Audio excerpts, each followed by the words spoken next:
দিকে নজর রাখবো। চোপড়ায় অস্ত্র মামলায় অভিযুক্তকে ছিনতাই। গতকালে সেই ভাইরাল ভিডিও প্রথমে আপনাদের দেখাবো, যে ভাইরাল ভিডিও গতকালের আপনারা দেখছেন চোপড়াতে, যেখানে অভিযুক্তকে যখন গ্রেফতার করে নিয়ে যাচ্ছিল পুলিশ, আর ঠিক সেই সময় রীতিমতো এই সেই অভিযুক্ত যাকে ছিনতাই করা হয়েছিল, গুলি চালিয়ে চম্পট অভিযুক্ত প্রাক্তন পঞ্চায়েত সদস্য। আর এই ঘটনায় পাকড়াও করা হয়েছে 5 জনকে, গ্রেফতার করা হয়েছে 5 মহিলাকে। এখনো অধরা মজিবুল রহমান। আর এই মজিবুল রহমানই পুলিশের চোখে ধুলো দিয়ে রীতিমতো অভিযুক্তকে ছিনতাই করে নিয়েছে। এই চোপড়ায় অস্ত্র মামলায় অভিযুক্তকে ছিনতাই, গ্রামবাসীদের সঙ্গে তুমুল ধস্তাধস্তি পুলিশের। গতকাল দিনভর নিউজ 18 বাংলায় এই খবর আপনাদের দেখিয়েছিলাম। গুলি চালিয়ে চম্পট অভিযুক্ত প্রাক্তন পঞ্চায়েত সদস্য, পাকড়াও করা হয়েছে 5 জন মহিলাকে। সরাসরি চলে যাব, চঞ্চল মোদক রয়েছে আমার সঙ্গে, চঞ্চলের সঙ্গে কথা বলবো। চঞ্চল, এখনো পর্যন্ত কি আপডেট? যে 5 জন মহিলাকে গ্রেফতার করা হয়েছে তারা কারা? এলাকারই বাসিন্দা? কি ভিত্তিতে তাদেরকে গ্রেফতার করা হলো?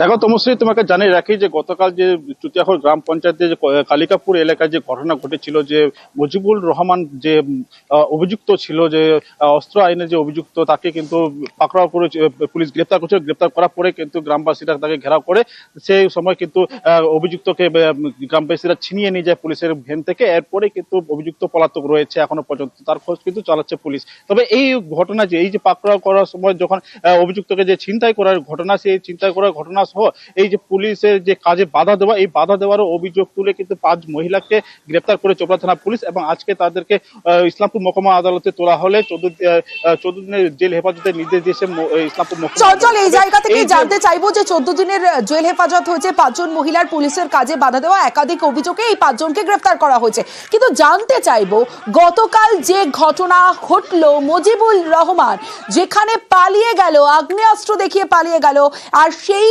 মজিবুল রহমান এখন কোথায়? তদন্তে কি উঠে আসছে? কোথায় মজিবুল?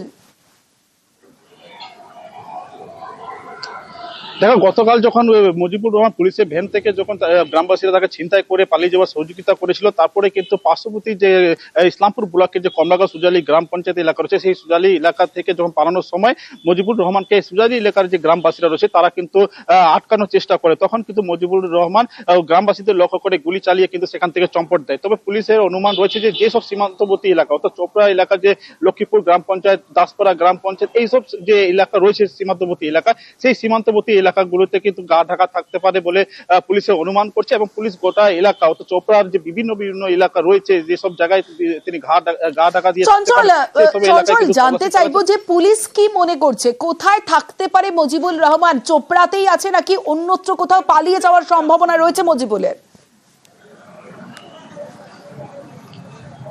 দেখো, অন্যত্র পালানোর যে চেষ্টা সেটা কিন্তু চালাতেই পারে, কারণ যে চোপড়া পার করে যে কিছুটা দূরে বা দার্জিলিং হয়ে তিনি সিকিমও যেতে পারে। সিকিমে কেন চোপড়া এলাকার বহু মানুষ কিন্তু সিকিম এলাকাও থাকে, এবং পাশাপাশি সিকিমের পাশ দিয়ে কিন্তু যে দার্জিলিং হয়ে তিনি নেপালও যেতে পারেন, এমনটাও কিন্তু পুলিশ মনে করছে। এবং যে রয়েছে যে সীমান্তবর্তী এলাকায়, সেই সীমান্তবর্তী এলাকা থেকে হয়তো সম্ভবত বাংলাদেশও পালানোর একটা ছোপ বসতে পারে এই মজিবুল রহমান, সেই দিকে কিন্তু নজর রাখা হচ্ছে। বিষয় উঠে আসছে মজিবুলের সম্পর্কে। বাড়িতে উদ্ধার আগ্নেয়াস্ত্র, কার্তুজ, তীর্থলোক।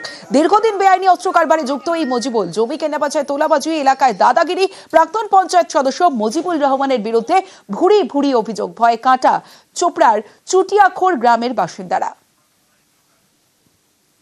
কিছু গ্রামবাসী ওর সঙ্গে মিলিজুলি আছে, তারপরে ওকে বার করে নিয়ে পুলিশকে মারধর করেছে। ওনার কাছে বন্দুক কি আগে থেকে ছিল? হ্যাঁ, ও ছিল। ও গুন্ডাবাজির সঙ্গে মিলে থাকে, সেই জন্য ওকে টিকিটের দেওয়া হয়নি।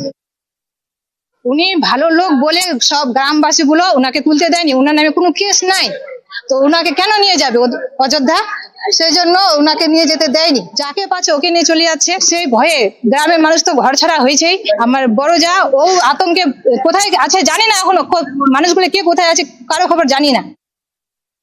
যদি বাধা দিত, গুলি চালাতো মজিবুলের বাড়ির কাছে চালাতো, এখানটাই তো পুলিশ ছিল, আর 200 মিটার দূরে গিয়ে গুলি চালানো। সাতটার আমাদের দলের পার্শ্ববর্তীর অঞ্চল প্রেসিডেন্ট দলেরই ওর লোকজন ছিল সঙ্গে। পুলিশ ইনভেস্টিং করছে, যদি দোষী সাব্যস্ত হয়ে থাকে, যদি দোষ করে থাকে নিশ্চয়ই পুলিশ ধরবে। মজিবুল তো এখন কিছু নেই।